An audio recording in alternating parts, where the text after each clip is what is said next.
ఈ రోజుల్లో చాలా మంది అధిక బరువు, ఊబకాయం సమస్యలతో బాధపడుతున్నారు. బరువు తగ్గటానికి కొన్ని సాధారణ నడక పద్ధతులను ఫాలో అవటం ద్వారా ఫ్యాట్ను వేగంగా కరిగించవచ్చని నిపుణులు అంటున్నారు. మరి ఆ టెక్నిక్స్ ఏంటో ఇప్పుడు చూద్దాం. వేగాన్ని పెంచుకోండి.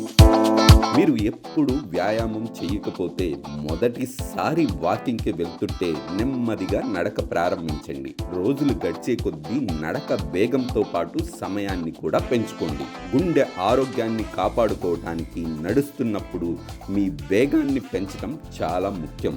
నెమ్మదిగా నడవడానికి బదులుగా వేగంగా లేదా మితమైన వేగంతో నడవటం మరింత ప్రయోజనకరంగా ఉంటుంది.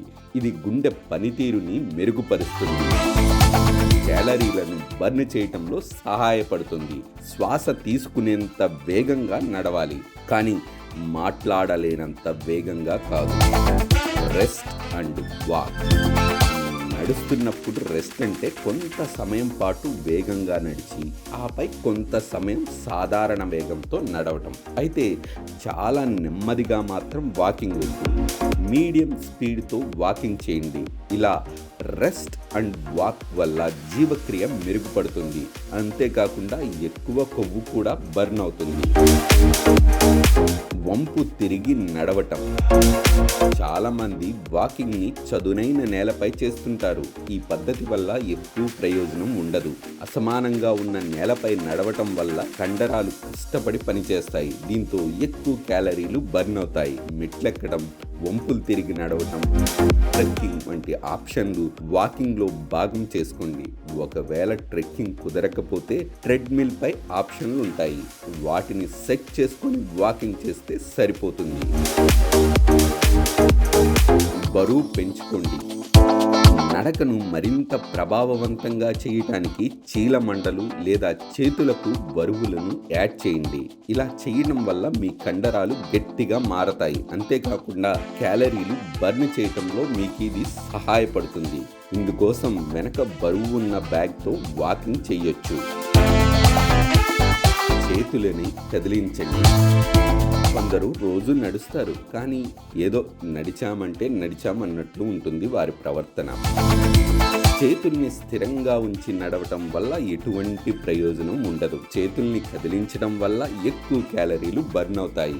నడుస్తున్నప్పుడు చేతుల్ని కదిలించడం వల్ల సమతుల్యత, భంగిమ రెండూ మెరుగుపడతాయి. అంతేకాకుండా గాయమయ్యే ప్రమాదం కూడా తగ్గుతుంది. టైం పెంచుకుంటూ పోండి. ప్రతిరోజు కనీసం 30 నిమిషాలైనా నడవాలంటున్నారు నిపుణులు. అయితే ప్రతిరోజు నడిచే వ్యవధిని పెంచుకుంటూ పోండి. ఒకరోజు 30 నిమిషాలు నడిస్తే ఆ తర్వాత రోజు 40 నిమిషాలు, అలా పెంచుకుంటూ పోండి. చివరికి రోజు గంట నడిచేలా ప్లాన్ చేయండి. ఎక్కువసేపు నడవటం వల్ల ఎక్కువ క్యాలరీలు ఖర్చు అవుతాయి. బరువు తగ్గాలన్న మీ కోరిక నెరవేరుతుంది. రోజు నడవటం. బరువు తగ్గి ఆరోగ్యంగా ఉండాలనుకుంటే ప్రతిరోజు వాకింగ్ చేయాలి, లేదంటే వారానికి కనీసం 5 రోజులైనా సరే నడవండి. అంతేకాకుండా రోజుకి 10,000 అడుగులు నడిచేలా ప్లాన్ చేసుకోండి. అయితే రోజు నడవటం వల్ల ఎన్నో ప్రయోజనాలు ఉంటాయని నిపుణులు అంటున్నారు. సరైన భంగిమ. వాకింగ్ చేయటంలో భంగిమ అనేది కీలక పాత్ర పోషిస్తుందని గుర్తుంచుకోండి. తప్పుడు భంగిమలో నడిస్తే అది ఆరోగ్యానికి ముప్పని తెలుసుకోండి. చాలా మంది మెడను వంచి వాకింగ్ చేస్తారు. ఇలా చేయటం వల్ల భుజాలతో సహా మొత్తం శరీరంపై భారం పడుతుంది. దీంతో బాడీ తీవ్ర నొప్పికి గురయ్యే ప్రమాదం ఉంది. మరికొందరు మొబైల్ ఫోన్లో చూసుకుంటూ వాకింగ్ చేస్తుంటారు. ఇది కూడా మంచి భంగిమ కాదని తెలుసుకోండి. వీపుని నిటారుగా ఉంచి భుజాలను రిలాక్స్గా ఉంచి వాకింగ్ చేయండి. ఇలా నడవటం వల్ల మంచి ప్రయోజనాలు అందుతాయి. వంకి వాకింగ్ చేయటం వల్ల గుండెపై అదనపు ఒత్తిడిని కలిగిస్తుంది. ఇలా నడవటం గుండెకు మంచిది కాదు.